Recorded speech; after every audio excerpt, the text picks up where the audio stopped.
Every moment in the Sirah is a great lesson for our lives today.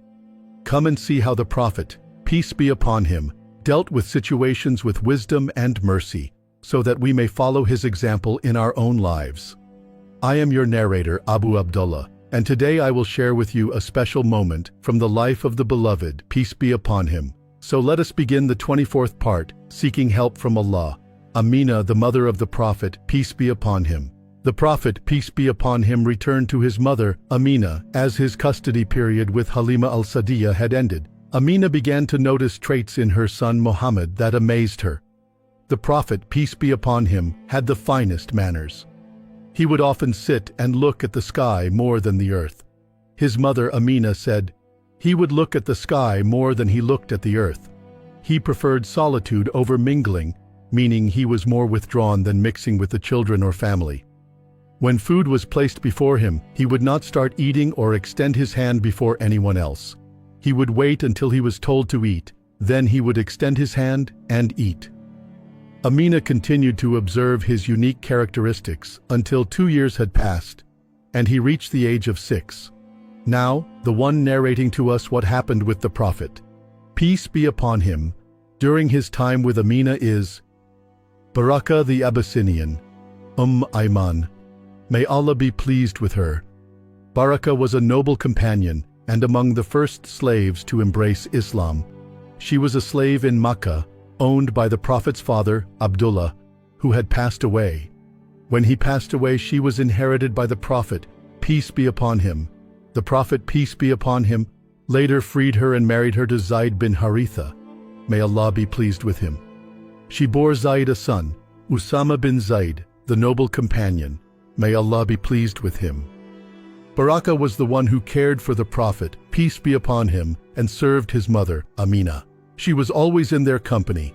Baraka said, one day, Amina said to Abdul Muttalib, O elder of Makkah, will you permit us to travel with the caravan to Yathrib?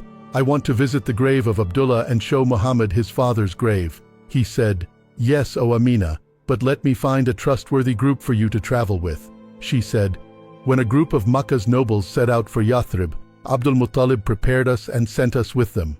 Amina departed with her son Muhammad and Baraka until they reached Yathrib, al-Madinah al-Munawwara. The caravan continued with its trade, while Amina, the Prophet, peace be upon him, and Baraka stayed as guests with Banu al-Najjar, his maternal uncles. Amina took her son Muhammad by the hand and stood by his father's grave. She said to him, O my son, this is the grave of your father, Abdullah. He asked her, why, O mother, does he not speak to us? She replied, O my son, he has passed away.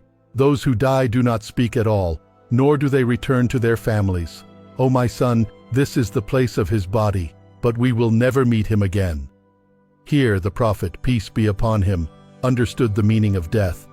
He did not know its true meaning until he stood by his father's grave, realizing that his father was in this place and that he would never see him again. Peace be upon him. They stayed in Yathrib for about a month. The Prophet, peace be upon him, would go out and play with the children of Banu al-Najjar. He learned to swim with them. He played as other children did, but his manners and conduct made him stand out among them. The Jews, who were people of the book, were spread around Yathrib, and something strange caught their attention. They heard the children shouting as they played, here comes Muhammad al-Makki, the Makan, Muhammad al-Qurashi, the Qurashi. He's gone. Muhammad al-Makki, come here with us. Muhammad al-Qurashi, let's go there. Like any children playing, their voices rose in excitement.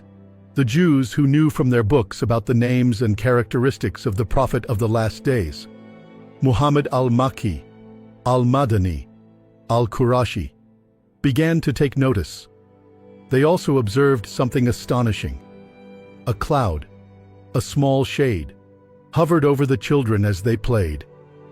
But when Muhammad, peace be upon him, was alone, the cloud remained over his head, leaving the other children in the sun. This drew the attention of the people of the book, who began to follow the news of this boy. To be continued by Allah's will tonight. The death of his mother, Amina. Here ends the journey for today. But the story is not over yet. We'll meet you soon in a new part of the series of this beloved. Until then, send blessings and peace upon him. May you remain always longing for our Prophet. And peace be upon you, and the mercy of Allah. This seerah was written by the humble servant in need of Allah, Al-Anwar al-Muhammadiyah. It is your duty to spread the seerah of your Prophet. Peace be upon him. Perhaps you will meet him at the blessed fountain while he is pleased with you, and this is a reward that will be written for you.